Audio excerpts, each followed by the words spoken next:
Ask almost anybody who cycles to work frequently and they'll rave about how good it makes them feel. They might even tell you it's the best part of their day. But if you find your bike commute's a bit of a struggle, we've nailed down 10 bad habits that make cycling to work a nightmare. So let's get into it. First, you're probably doing too much too soon. Some people have a gung-ho, all-or-nothing approach to life, and this can be a great energy to have. But while we love enthusiasm, if you have a long and challenging commute, don't start by expecting yourself to complete it 5 days a week. Maybe you can break up the journey with public transport or ride in on alternate days until your fitness is up to scratch.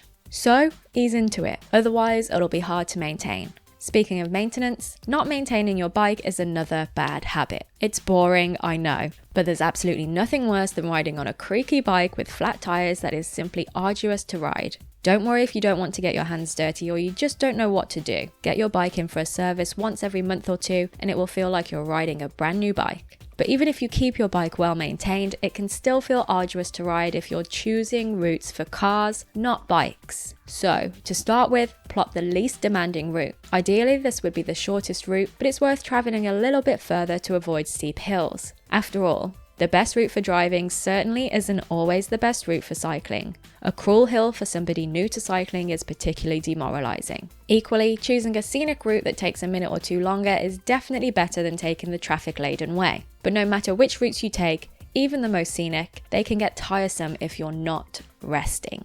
Even top athletes need rest days. With the new cycling regime, it's likely you will feel more tired and it's vital that you allow your body time to recover. These rest days are important, especially to begin with, as they give your muscles a chance to repair and grow stronger. And something just as important as resting is ensuring you're comfortable when you are riding, which is why wearing the wrong clothes can really throw you off. The good news is, the right clothes don't have to be Lycra. Clothes for commuting should be comfortable and breathable. You should also be visible, and there are plenty of good clothing options for cycling in the rain. And if you're looking for stylish clothes so you can comfortably cycle in, make sure you check out discerningcyclist.com, where we have literally hundreds of guides on the best gear to wear. And while it's all well and good if you've chosen the right clothing to wear, it makes no difference if you're picking the wrong bike. Your commute will undoubtedly be easier if you choose the right bike for your journey. Depending on the distance and the terrain, riding a bike that's suitable for you and your needs will make a huge difference. If your route is particularly long or unavoidably hilly, you may want to consider an electric bike. Either way, always remember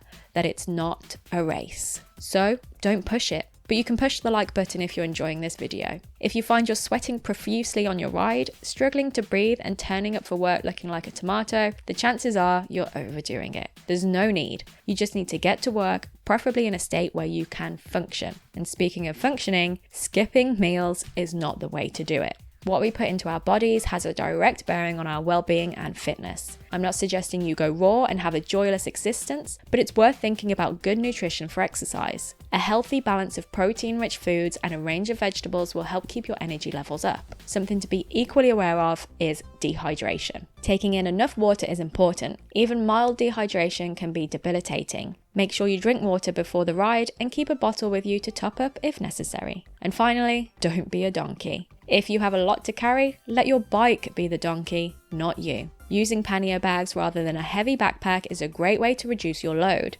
Riding with a light backpack is fine, but it's not great to carry a lot of weight on your back. Make your bike do the work for you instead.